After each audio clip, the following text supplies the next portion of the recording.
มาส่งค่ะพี่น้องชาวกำเมืองสันร้อยถึงได้มาในวันที่19หรือวันที่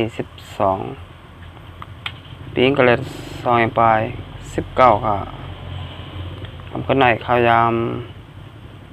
9 โมงเนี่ยเนาะ50 นาทีในเมืองสุงไทยก็มาบางยากันเนี่ยเนาะขาใส่หนุ่มแต่ปอกเนื้อเนี่ยเนาะทำขึ้นในรายการปกได้ตื่นเนี่ยเนาะเราพี่น้องแต่ค่ะมาเห็นหัวการบ้านการเมือง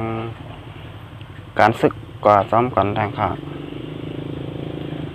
เนาะค่ะหัวข่าวข้อที่1เนี่ยนะคำมาโดยเกี่ยวกับเลยลองปางตึก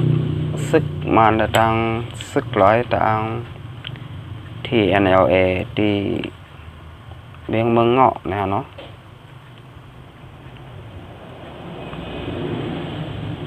ไพ่ใหม่เฮิรนก้นบานลอยแปกนั่นเนี่ยเนาะซึกมาได้ซึกร้อยที่ NLA ย้ำภาพว่าเผากดจุดเนี่ยเนาะซึกมาได้ซึกร้อยที่ NLA เป็นปางตึกกันตีวันลอยแปกเนี่ยเนาะที่ NLA ว่ามีนักเจเวงมึงงอแหละซึกมันซ้ำว่ามีนักเจเวงน้ำสั่นเจตอนเกี่ยวเมเสียไพ่ไหลใหม่เฮิรนคนเมืองกว่าหลังหนึ่งและซึกมันตั้งที่ NLA ย้ำภาพว่าเป็นไผ่ก็จุดเผาเสียกลุ่มนี้กันก่อมาวันไหนไพ่ซึกมันบุญผ่ากว่าณวันที่17เดือนธันวาคม2019ว่าเมื่อยามบ่ายวัน4:55นั่นนะพองซึกมานกดทัดนาลินหิมบานลอยแป๊กอยู่นั่นจุ่มซึกร้อยที่ NLA พุทธิอันตั้งแหล่2 ฝ่ายจังไรเป็นปางตึกกันในปางตึกนั่นจุ่มซึกร้อยที่ NLA ถอยซึกออกกว่าตั้งวันลอยแป๊กเสียเอาไผ่จุดเผาเฮิรนก้นเมืองหลังหนึ่งยาวออกวานกว่าซึกมันเจอลำตึกซึกร้อยที่ NLA กว่านั่นอะไรกว่า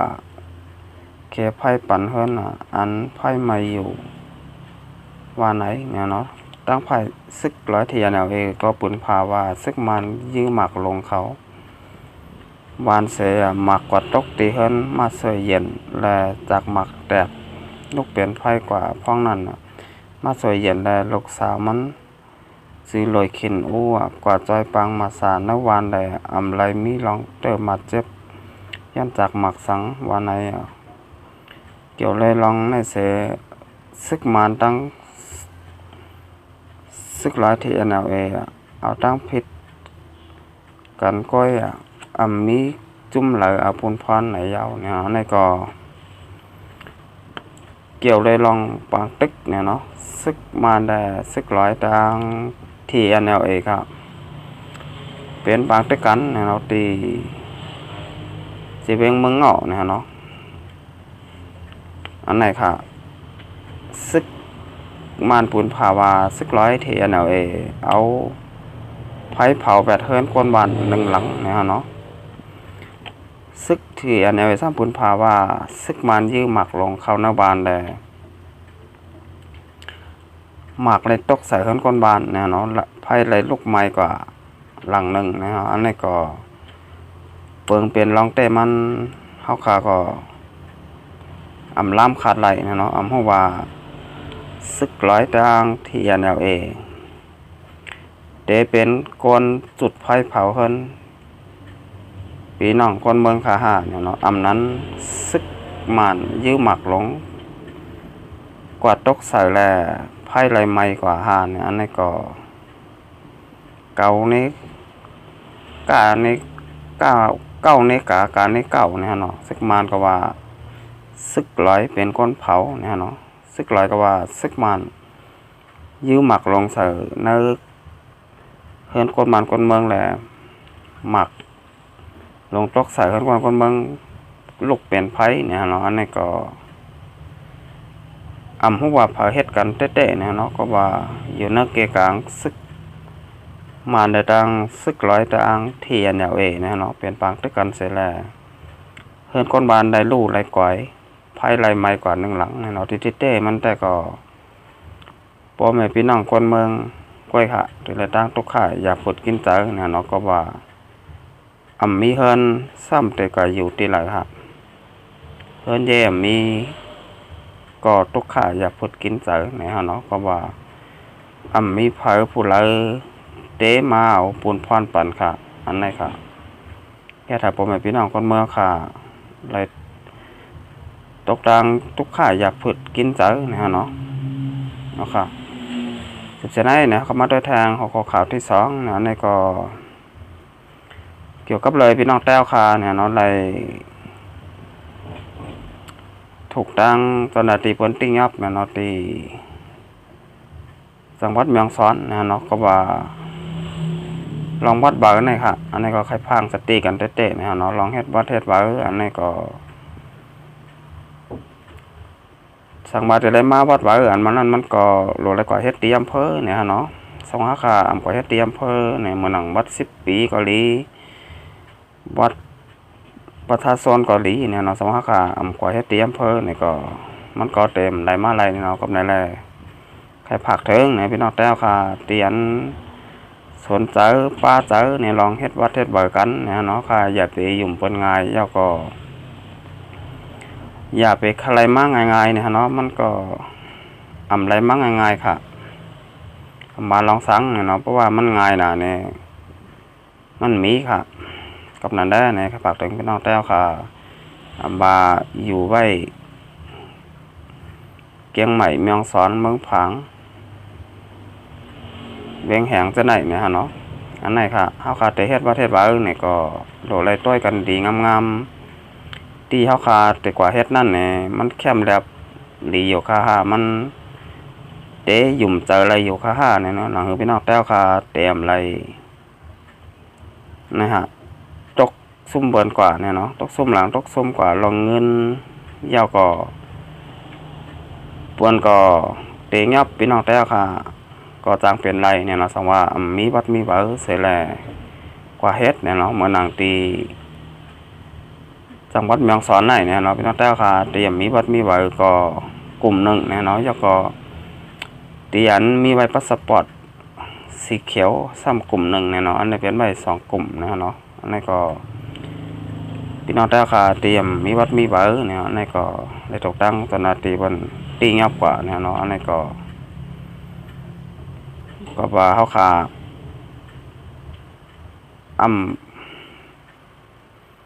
บ่นยาวๆเนี่ยเนาะค่ะบ่นมามันแต่ไรมาง่ายๆเนี่ยเนาะอันนี้ก็มันง่ายค่ะลองวัดลองเบอร์อันนั้นเฮาขาดแต่ไรมาก็แต่ไรเงี้ยต่างทุกค่ะอยากฝึกกินเจอเนี่ยเนาะจะว่าแต่ไรมาง่ายๆค่ะมันมีลองสั่งเนี่ยที่เฮาขาดแต่ไรมาง่ายๆเนี่ยเนาะเอาค่ะสุดท้ายก็มาด้วยทางของข้อที่3อันนี้ก็ปีนี้ก็ได้ทำมาพี่น้องแต้วค่ะเด็กทุกข้าอยากพุดกินจะไว้เหมือนกันเนี่ยเนาะก็ว่าลองประวัติต่อเบอร์นี่ก็